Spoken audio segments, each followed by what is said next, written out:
राजस्थान की शिव विधानसभा अपने आप में सुर्खियों में रहती है। वजह है यहाँ से विधायक रविंद्र सिंह भाटी। लेकिन लगता है कि यहाँ सिर्फ खनन माफियाओं की चलती है। उसी के हिसाब से काम होता है, उसी के हिसाब से प्रशासन चलता है और उसी के हिसाब से कानून। तभी तो यहाँ आकली सरहद में कर्णीपुरा और बाबूपुरा में बेटोनाइट की खदानें हैं। खदानें लीज पर ली गई है, लेकिन खनन माफिया ने बिना अनुमति के गोचर भूमि खसरा नंबर 197 पर कब्जा कर लिया और छुड़ाने वाला कोई नहीं। हद तो तब हो गई जब सरकारी जमीन पर अवैध रूप से बेटोनाइट फैला दिया गया है और रोकने वाला कोई नजर नहीं आया। और ये सब 2-4 दिनों से नहीं कि किसी को खबर ना हो, बल्कि लीज धारक पिछले 2-3 साल से जमीन पर कब्जा जमाए हुए है। खदानों से निकाली गई बेटोनाइट को गोचर भूमि पर स्टॉक करता है। हरे भरे पेड़ पौधे काट कर जमीन पर कब्जा कर लिया गया है। इससे पशुओं के लिए चारे की समस्या हो गई है। भीषण गर्मी में चारा नहीं मिलने से मवेशी भूखे मरने को मजबूर है। कमाल की बात तो यह है कि हाल ही में द पीके टाइम्स ने गोचर भूमि पर कब्जे की खबर चलाई तो प्रशासन ने जागने का नाटक किया, खुद को सुपर एक्टिव भी दिखाया, मौके पर भी पहुंचा और कुछ हद तक कार्रवाई हुई। मोटा मोटा मलबा भी हटाया गया ताकि माफिया को बताया जा सके कि हम तो आप ही के साथ हैं। बस मजबूरी है, इसलिए खाना पूर्ति करने आए हैं, क्योंकि तस्वीरें बताती है कि अभी भी गोचर जमीन मलबे से भरी पड़ी है। ग्रामीणों ने जब ये देखा कि प्रशासन भी सिर्फ खाना पूर्ति कर रहा है तो उन्होंने अपनी आवाज उठाई, तो उनकी आवाज दबाने की कोशिश की गई। लीज धारक ने अपने आदमियों से जागरूक ग्रामीणों को धमकाने की कोशिश की।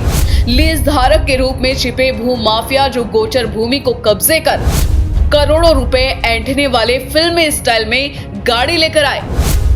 ग्रामीणों को धमकाने और वीडियो नहीं बनाने को लेकर झगड़ते हुए भी नजर आते हैं। वहीं अब हम आपको एक ऐसी बातचीत का ऑडियो सुनाने वाले हैं जो यहाँ खनन माफिया के आतंक की पूरी कहानी को बयां कर देगा।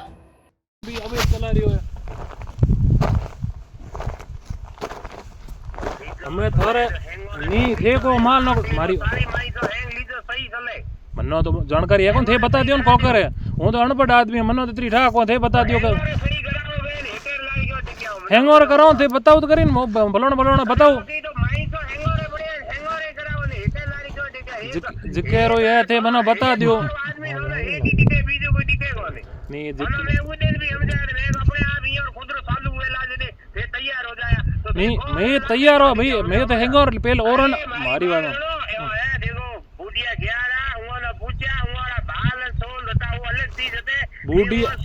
बूढ़िया आता जडे तो ये ना मारी बात हणो बूढ़िया आता जडे उमर इता तने तो रही बात मैं कहो खाली करो जडे ये न कहो ए की के सीताराम के थारे की लेन देन मारो लेन देन कितो है कोकर है ओ हूं बताऊं गौचर भूमि मीना मोरी ग्राम पंचायत रे मीना बीकानेरो पूछे के थार की लेन देन तो की कहो कि 3 दिन आए बे बात करे और निस्तारण करो मैं ये फैलाऊं कौन आगे बात की थी हमें वो आगे चले थारे का बात है उस दिन बात हुई नहीं अपने जो थारे पटवारी ना आया था। हां पटवारी ना आया उस दिन जो बात हुई मैं सीताराम फोन कियो तो मैं हमें थे ए पटवारी ने आवे नुरा फोन आओ तहसीलदार साहब रा फोन आया है वो कहे के माल दे प्लॉट खाली करो थे हमें मैं कि माल हम बेर को माल फैलाया मत ठीक है उर बाद रे महीने बेर को ये मंदिर हुआ प्लॉट लियो बेर को हुआ कोटे माल फैलानो अरु कियो ये गौशर बिल्कुल बंद कर दिया मैं है जो फैलाए रो तो कानो पड़ेला नहीं बड़ा ये 3 कोई मारी बात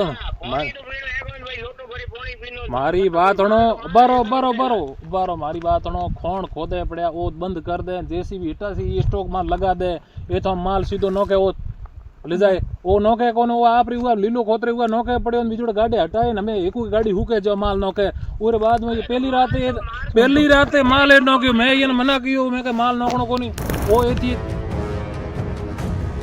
सुना आपने एक बुजुर्ग के साथ कैसे बात की जा रही है, जिनको धमकाया जा रहा है। वो एक बुजुर्ग किसान है जिसकी जमीन दबा ली गई, जिस बुजुर्ग का एक और बेटा इस जमीन को बचाने के लिए संघर्ष करता रहा और दुनिया से चला गया। जब हमारी टीम धरातल पर पहुंची तो बुजुर्ग काका की आंखों में आंसू और एक अंतिम उम्मीद नजर आने लगी थी कि कोई तो आएगा और मुझे न्याय दिलाएगा। हम उनकी आवाज बनते रहेंगे क्योंकि हम करते हैं बेबाक और निडर पत्रकारिता। हम प्रशासन से अपील करते हैं कि जल्द कार्रवाई की जाए। रविंद्र भाटी से अपील करते हैं कि परिवार के साथ आकर खड़े हो और इंसाफ दिलाए। और कलेक्टर टीना डाबी से कहना चाहते हैं कि अगर आपके राज्य में भी भू माफिया और खनन माफिया गुंडागर्दी करेंगे मैडम, तो फिर कलेक्टर कहलाने का क्या मतलब। आपको द पीके टाइम्स की रिपोर्ट कैसी लगी हमें कमेंट करके जरूर बताएं और चैनल को सब्सक्राइब करें।